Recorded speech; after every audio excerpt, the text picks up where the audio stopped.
우리 다 함께 사도신경으로 신앙 고백하면서 4월 6일 새벽 기도회를 하나님 앞에 올려드리겠습니다. 전능하사 천지를 만드신 하나님 아버지를 내가 믿사오며 그 외아들 우리 주 예수 그리스도를 믿사오니 이는 성령으로 잉태하사 동정녀 마리아에게 나시고 본디오 빌라도에게 고난을 받으사 십자가에 못 박혀 죽으시고 장사한 지 사흘 만에 죽은 자 가운데서 다시 살아나시며 하늘에 오르사 전능하신 하나님 우편에 앉아 계시다가 저리로서 산자와 죽은 자를 심판하러 오시리라.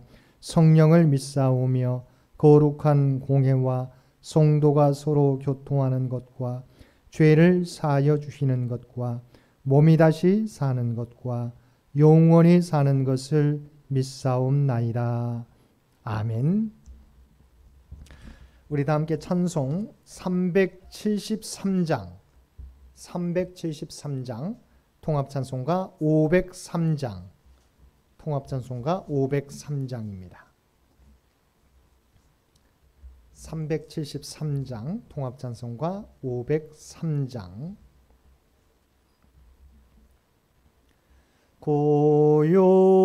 고요한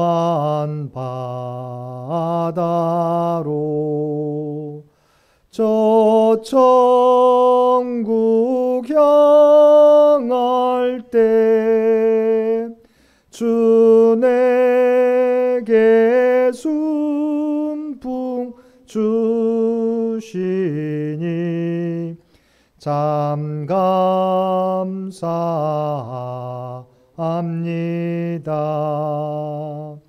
큰 물결 일어나 나 쉬지 못하나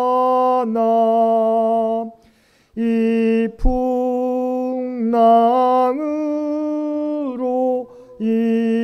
인하여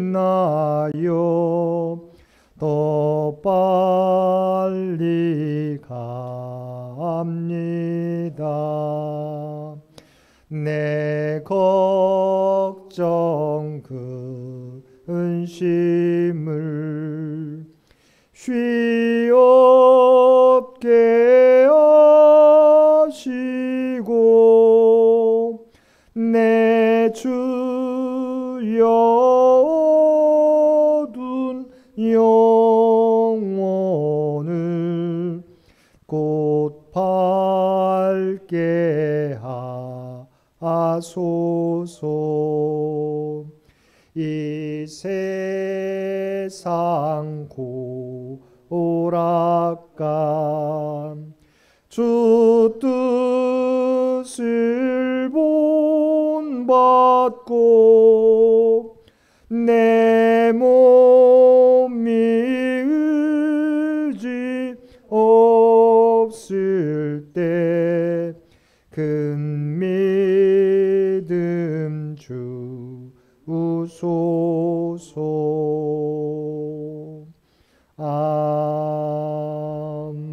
아멘. 오늘 우리에게 주시는 하나님의 말씀은 구약성경 출애굽기 1장 15절로 22절까지 말씀입니다. 제가 가지고 있는 성경 구약성경 82페이지 출애굽기 1장 15절로 22절까지 말씀입니다. 우리 주신 말씀 출애굽기 1장 15절로 22절까지 말씀 한 절씩 교독합니다. 애굽 왕이 시브리 산파 십브라라 하는 사람과 부하라 하는 사람에게 말하여 이르되 너희는 히브리 여인을 위하여 회산을 구울 때에 그 자리를 살펴서 아들이거든 그를 죽이고 딸이거든 살려두어라. 그러나 산파들이 하나님을 두려워하여 애굽 왕의 명령을 어기고 남자 아기들을 살린지라. 애굽 왕이 산파를 불러 그들에게 이르되 너희가 어찌하여 이같이 남자 아기들을 살렸느냐. 산파가 바로에게 대답하되 히브리 여인은 애굽 여인과 같지 아니하고 건장하여 산파가 그들에게 이르기 전에 해산하였더이다 하매 하나님이 그 산파들에게 은혜를 베푸시니 그 백성은 번성하고 매우 강해지니라. 그 산파들은 하나님을 경외하였으므로 하나님이 그들의 집안을 흥왕하게 하신지라. 그러므로 바로가 그의 모든 백성에게 명령하여 이르되 아들이 태어나거든 너희는 그를 나일 강에 던지고 딸이거든 살려두라 하였더라. 아멘. 오늘도 새벽을 깨우고 말씀과 기도로 하루를 시작하는 우리 모든 성도님들 가운데 하나님의 특별하신 은혜가 충만히 임하시기를 주님의 이름으로 간절히 축원드립니다. 이번 주부터 출애굽기의 말씀을 가지고 함께 은혜를 나누겠습니다. 출애굽기는 이스라엘 민족이 종살이하던 애굽에서 해방되어 하나님의 거룩한 백성으로 살아가게 된 역사를 기록하고 있습니다. 그래서 출애굽기는 히브리 민족의 탄생이라는 하나님의 구원 역사의 구체적 시작이라고 말할 수 있겠습니다. 그리고 출애굽기에서의 중요한 주제들은 출애굽의 과정, 또한 시내산 계약을 통한 십계명과 율법 수여, 성막 제작에 대한 내용과 광야의 여정 등이라고 말할 수 있습니다. 출애굽기 1장은 애굽으로 내려간 야곱의 아들들을 언급하면서 시작합니다. 출애굽기는 창세기에 이어지는 말씀이죠. 그래서 야곱의 아들 요셉이 애굽의 총리로 있을 때 그의 가족들은 고센 지역으로 이주해 정착하게 되었습니다. 이때 이주해 온 사람들은 야곱의 허리에서 나온 사람들로 모두 70명이었습니다. 하나님께서는 이들에게 복을 주심으로 이들은 놀랍게 번성했습니다. 7절 말씀입니다. 이스라엘 자손은 생육하고 불어나 번성하고 매우 강하여 온 땅에 가득하게 되었더라. 그런데 세월이 지나면서 애굽의 상황도 많이 변해 갔음을 성경은 말씀합니다. 8절 말씀입니다. 요셉을 알지 못하는 새 왕이 일어나 애굽을 다스리더니. 이것은 이스라엘의 번성이 요셉을 알지 못하는 새 왕에게는 위협이 될 수 있음을 암시해 주고 있습니다. 그래서 애굽의 새 왕과 지도부는 다음과 같이 생각했습니다. 10절 말씀입니다. 자, 우리가 그들에게 대하여 지혜롭게 하자. 두렵건대 그들이 더 많게 되면 전쟁이 일어날 때 우리 대적과 합하여 우리와 싸우고 이 땅에서 나갈까 하노라 하고. 애굽으로 이주한 지 430년이 지났을 때 생육하고 번성하여 장정만 60만 명에 이르는 이스라엘 백성들이 전쟁 중에 대적들과 손을 잡고 애굽과 싸우면 큰 위험이 될 것이라고 생각한 것입니다. 그래서 그들이 내린 결론은 무엇입니까? 무거운 짐을 지워서 그들을 괴롭게 하는 것이었습니다. 구체적으로는 국고성 비돔과 람셋을 건축하게 하였습니다. 그러나 이러한 학대와 박해 가운데서도 이스라엘 자손들은 더욱 번성해 갔습니다. 그러자 애굽의 지도자들은 이스라엘 백성들을 더욱 심하게 혹사시켰습니다. 흙 이기기와 벽돌 굽기와 농사의 여러 가지 일들을 더욱 엄하게 시킨 것입니다. 그런데 애굽의 이스라엘에 대한 학대와 박해는 여기서 그치지 않았습니다. 더욱 잔혹한 방법을 그들은 계획하였습니다. 15절과 16절 말씀입니다. 애굽 왕이 히브리 산파 시브라라는 사람과 부하라는 사람에게 말하 이르되 너희는 히브리 여인을 위하여 해산을 도울 때 그 자리를 살펴서 아들이거든 그를 죽이고 딸이거든 살려두라. 애굽에서 그들의 위협이 될 수 있는 이스라엘 민족을 말살시키려는 무서운 계획을 세우게 되는데 그것은 히브리 산파들로 하여금 히브리 여인이 아이를 낳을 때 사내 아이면 죽이고 여자 아이면 살려두라는 것입니다. 얼마나 무섭고 잔혹한 계획입니까? 이제 이 계획대로 시행되면 이스라엘 민족은 점점 축소되다가 말살되게 될 것입니다. 그런데 이러한 무서운 강궤 속에서도 히브리 산파들은 하나님을 두려워하였습니다. 아무리 목숨을 위협하는 애굽 왕 바로의 명령일지라도 하나님 앞에서 범죄할 수는 없었던 것입니다. 그래서 히브리 산파들은 애굽 왕 바로의 명령을 어기고 남자 아기들을 살려 주었습니다. 그러자 애굽 왕 바로가 히브리 산파들을 불러 그들을 추궁합니다. 너희가 어찌하여 이같이 남자 아기들을 살렸느냐? 하나님을 두려워하는 마음으로 생명을 죽일 수가 없어서 바로 왕의 명령을 따르지 않았더니 도리어 바로 왕으로부터 징계를 받을 위험에 처하게 된 것입니다. 그런데 하나님께서 그들에게 지혜를 주셔서 히브리 여인은 애굽 여인과 같지 아니하고 건장하여 산파가 그들에게 이르기 전에 해산하였도다라고 대답해서 그 위기를 벗어날 수 있었습니다. 절대 권력을 가지고 있는 바로 왕 앞에서도 하나님을 두려워했던 두 산파는 죽이는 일이 아니라 살리는 일을 선택하였던 것입니다. 두 산파의 믿음의 행동을 통해서 이스라엘 민족은 말살될 위기에서 더욱 번성하게 되었습니다.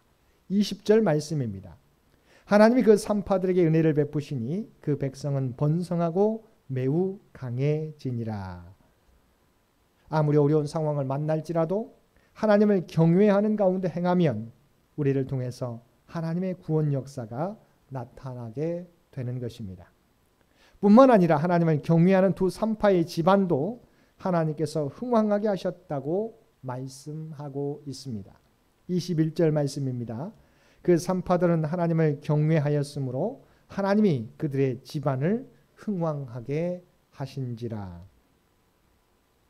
이것이 믿음의 역사입니다. 하나님께서는 하나님을 경외하는 사람들을 통하여 하나님의 구원 역사를 이루어 가시는 것입니다. 우리가 지난 부활주일에도 살펴보았던 것처럼 주님이 베푸신 은혜를 기억하고 주님의 십자가 고난의 마지막 형장까지 지켰던 여인들은 예수님을 온전히 장사 지내기 위하여 안식 후 첫날 새벽에 예수님의 무덤을 찾았다가 천사로부터 예수님이 다시 죽은 자 가운데서 다시 살아나셨다는 소식을 최초로 듣게 되었던 것입니다. 또한 마리아는 막달라 마리아는 부활하신 주님을 최초로 목격하였습니다. 하나님께서는 이처럼 그들의 외모가 아니라 그들의 믿음을 보시고 주님의 도구로 사용하십니다. 오늘날도 마찬가지입니다. 하나님께서는 누구를 찾으십니까? 누구를 사용하십니까? 오늘도 믿음의 사람들을 찾고 있습니다. 그리고 그들을 통하여 하나님의 구원의 역사를 이루어 가십니다. 오늘 하나님 앞에 예배드리는 저와 여러분도 하나님이 찾으시는 믿음의 사람들이 되어서 하나님의 구원 역사를 이 세상에 나타내며 살아가는 저와 여러분들 되시기를 바랍니다. 이처럼 이스라엘 민족이 말살될 위기 가운데 하나님을 경외하는 두 산파의 믿음의 행동을 통해서 위기를 벗어날 수 있었습니다. 그런데 바로 왕은 이스라엘 민족을 압제하는 일을 멈추지 않습니다. 도리어 이스라엘 민족을 말살하려는 역사상 유례없는 포악한 명령을 내리게 됩니다. 22절 말씀입니다.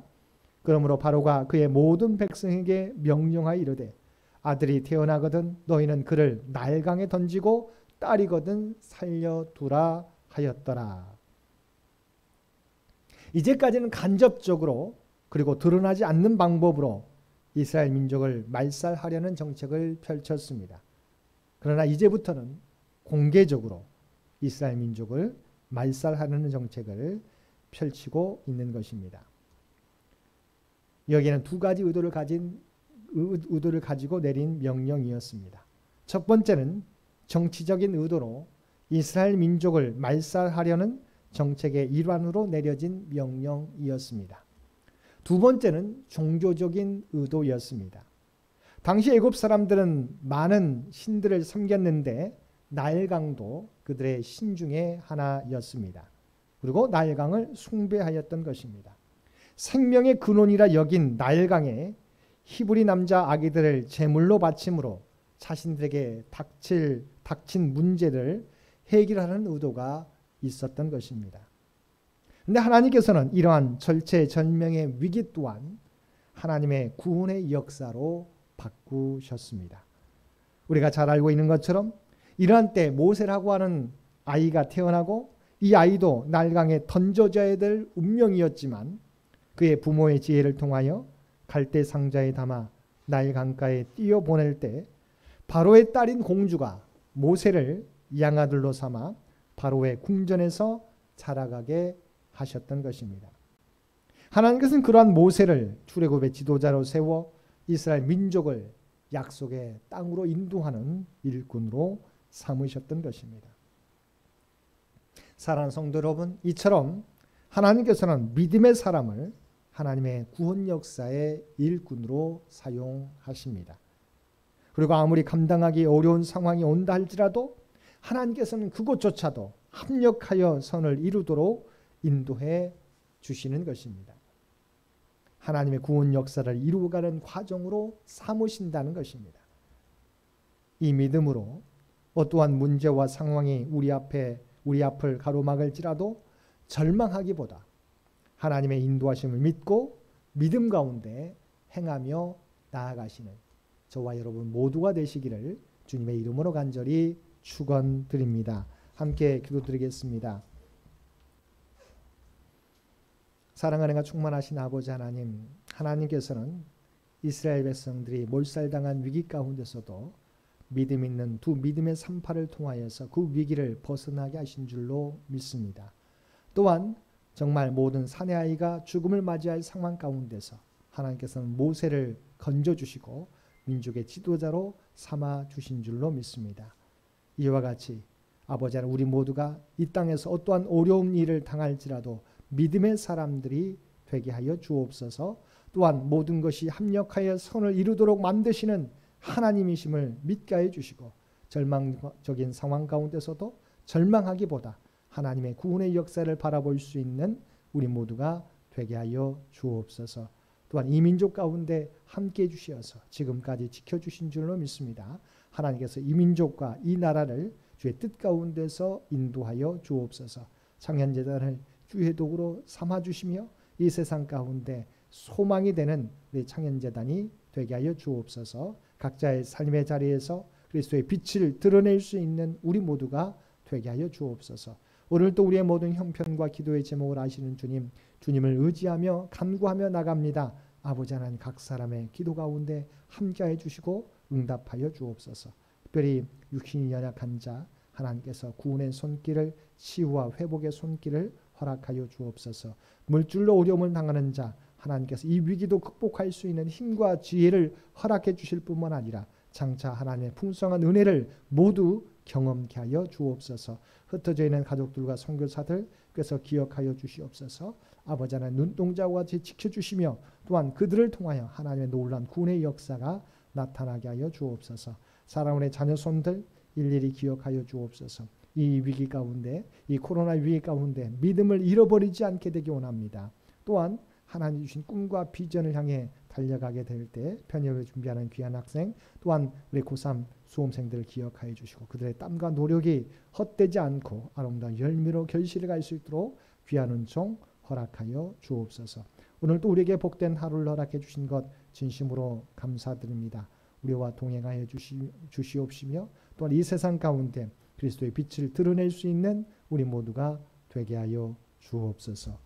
이제는 우리 주 예수 그리스도의 은혜와 아버지 하나님의 극진하신 사랑하심과 성령님의 우리와 늘 함께하시며 동행하시며 인도하시는 놀라운 교통의 역사가 오늘 주신 말씀을 따라 오직 하나님을 경외하며 모든 것이 합력하여 선을 이루시는 하나님이심을 믿고 믿음 가운데 행하며 살아가겠노라고 결단하며 세상 가운데 나아가는 사랑하는 주의 백성들과 그의 가정과 산업의 터전 위에 오늘도 각자의 삶의 자리에서 예배드리는 모든 주의 백성들 머리 위에 이제로부터 영원토록 함께 주시기를 우리 주 예수님의 이름으로 간절히 축원하옵나이다. 아멘.